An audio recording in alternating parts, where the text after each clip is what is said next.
This army is for the Republic. What's going on, guys? Clone Force 23 here. Got your boy Alec with you. Bringing you guys the deck tech for the second place at the Galactic Championships in Vegas. I got my boy Alex with me. Say hello to the people. What's going on, boys? We got some real nasty business we're about to talk about. Okay, we're about to talk about what is probably the biggest random deck that came out of nowhere. Obviously, Talzin was our winner, which we just talked about, as you'll see in the Talzin deck tech. But the deck that kind of took everyone by surprise is this Kylo 5 Target Town. No one saw this coming. I don't even think a lot of people saw Kylo coming, but this deck just came out of nowhere. So we're gonna talk about it. First of all, big shout out to the Bothan Network.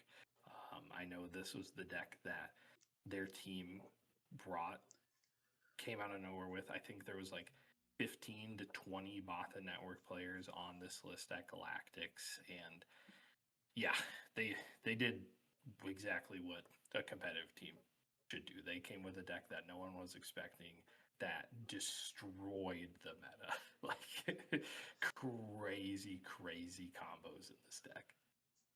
Yeah, I think almost all of them did pretty darn well in the Galactics. It is not something that anyone planned for. I think if anybody was going to expect Kylo, it was going to be in green in some fashion.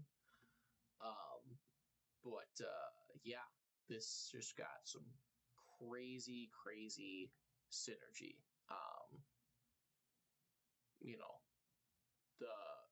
The ability to just Kyle's ability to just kind of craft what you need, like innately, just discarding that, drawing for something else, which if it's not an upgrade in this deck, it's a card that you want to see before your Kylo flip. Things like the removal spells or the force throws or the discard with pillage, like all of that just to slow your opponent down while you're building that discard up. And then like the snapshot spice to just like end it immediately is crazy. Yeah, super crazy. And then on top of that, they crafted a blue villain deck that gets to turn one Tarkin down your turn one play. Like, whoa, all right, sweet.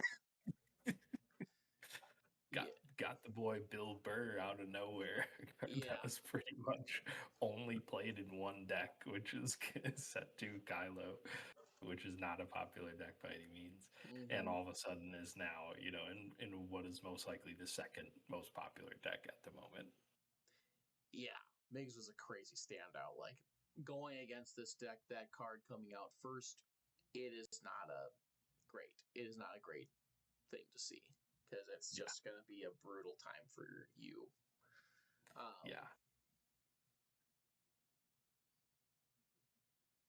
Yeah, it's just, I don't think I've really looked at this list since now, but like seeing Body in here right now too, like that seems just disgusting with Holocron to be able to get that buff, kill the Body, stand up your Kylo again. Like, I don't recall seeing that happen on stream, but I would hate myself if I saw that. You're right.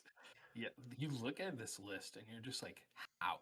Like, how did someone think about this? Mm-hmm. Like, you look at this curve, you've got all the turn one units, and then Lon Pike, and then Anakin, and then it's just upgrades and events. Like, I think there's 19 upgrades in this deck, if I remember correctly, which is just wild that it works.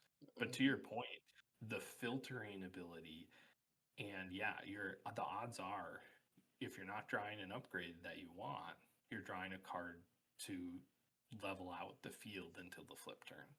And yeah, I know the yellow Kylo was going around a little bit because of snapshot reflexes, that kind of like OTK ability. Why not just play it for 3? Yep. Not bad at all still. Where like this world we're entering. We're like a lot of cards are being played out of aspect index, and it's not bad. People are realizing.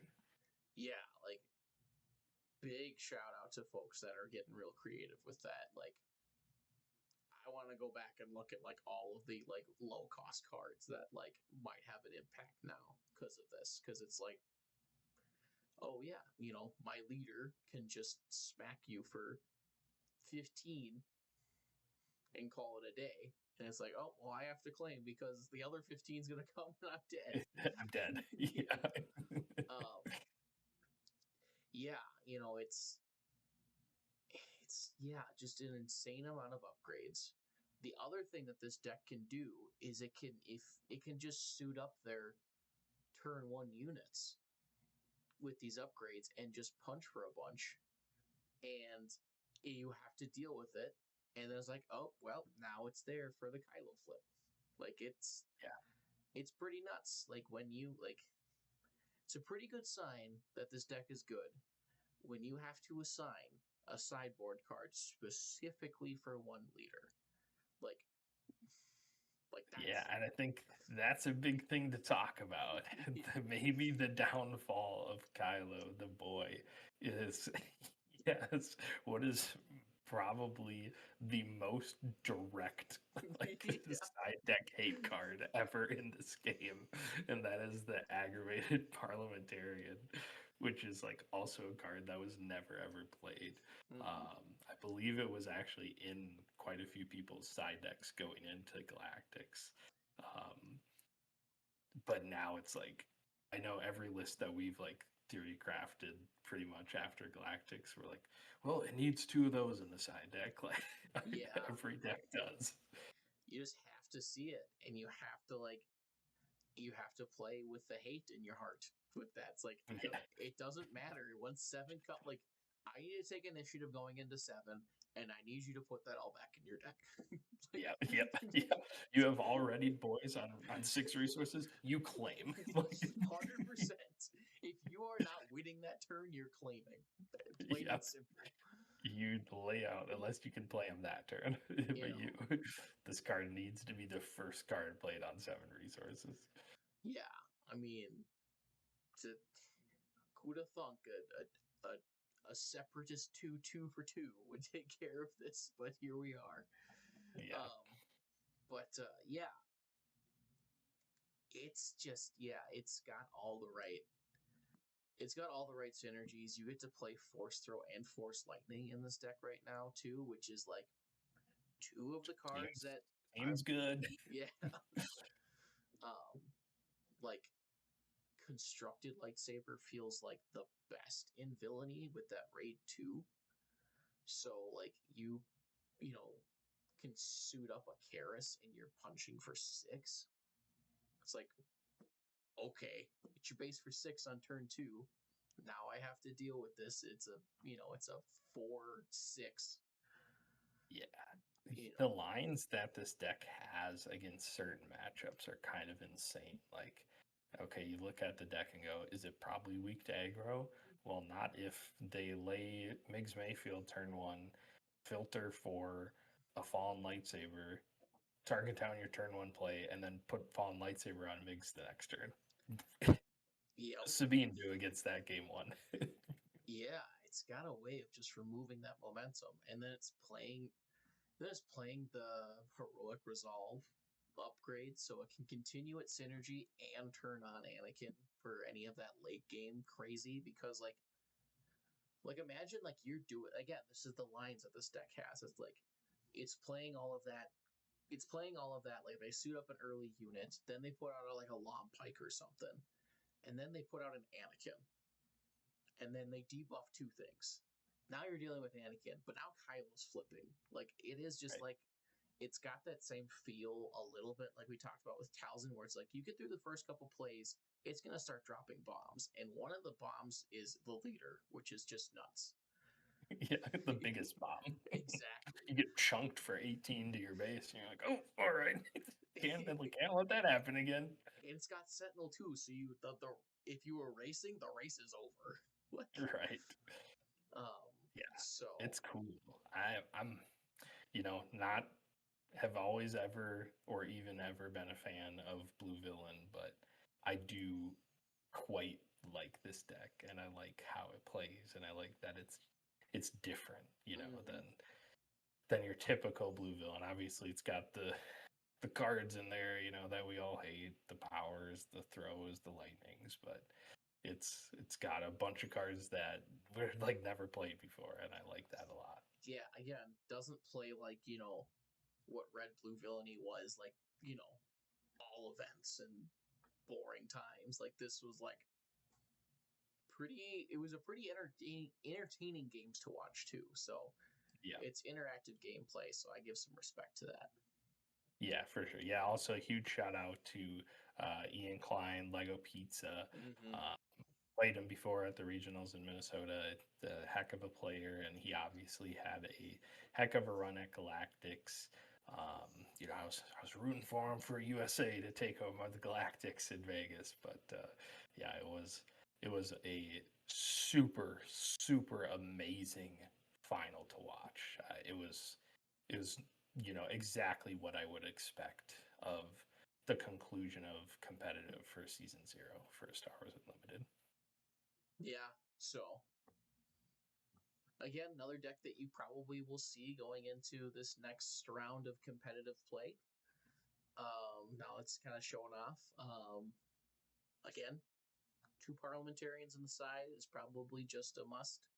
You got to make the space for 2. Give up whatever else you have for that, because you will walk into this deck and without a solid answer, or if you are not hyper aggressive, you got a tough call here. And again, this can deal with aggressive decks. I don't know. I haven't played it enough, so I can't speak to like if there are potential like aggressive openers that work well. Like, looking at this, like, space seems to be a potential option here. I would probably like to be in space against this more than on the ground. But again, I'd have to play it some more against it some more to get an idea. Yeah, definitely one that you should have in your testing gauntlet to have game plans against this. I gotta imagine the mirrors are just god awful, so it's definitely something that I'm not going to be playing. But it is cool. Like, I would enjoy playing this deck and testing just to have some reps on it. I'm just not that skilled or have the attention span to play blue villainy mirrors. Maybe in a PQ it's probably not that often that it happens, but I mean, if we go to sector or regionals, I don't want to play 9 rounds of go to time. So Yeah, 2-hour matches, not my favorite fans, but right. Yeah, I mean, sideboard cards make sense here. They've got the grenade strikes and the open fire probably to kind of do some of that removal. Ruthless Raider, Chams all make sense. Devastators to go later. Rivals Fall probably go. That's probably what their response is for the mirror, to just like, gotta take care of that. I want to be that. So I would imagine that, like, as the Kylo player, you particularly want to flip when you're ready to win. So I feel like as the person playing against that, I feel like you want to try and pressure them into flipping when they're not ready to or wanting to. Yeah. Yeah, putting pressure on the base. That is the downside. We're playing with a 25 HP base in a deck that's probably weak to aggro, right? And so, yeah, that's the risk, of course, but you do have that Migs Mayfield to help stop the bleeding at least one turn in advance, and hopefully snowball from there. So, yeah, huge fan of a set 5 leader coming in 3 weeks before Galactics and getting second and having a super cool deck list and clean games, really good finals. Again, shout out to Ian and the Bothan Network crew for for creating this monster that we're all gonna have to deal with for at least like 2 more months. In case something changes. Might even be more than that, but we'll see. Yeah, but should be a good time. We'll see. But let us know what you think. If you have any thoughts on Kylo Tarkentown, if you know how to deal with this, let me know for sure. But if you haven't subscribed to our channel already, we'd super appreciate that. Hit the like button. We're gonna try to get a couple more before we jump into our next PQ. So we're definitely gonna get some practice in as well. But otherwise, we got nothing much else. So we'll see you in the next one, and peace out. Grand Army of the Republic when deployed. Galactic warfare you cannot avoid. Go ahead, be a battle droid. Face off against my clone troopers and get destroyed. Space tech, spaceports, TCG, card sports, of course, till my voice goes hoarse. Welcome, decking with the strategy, the energy. It's Clone Force 23.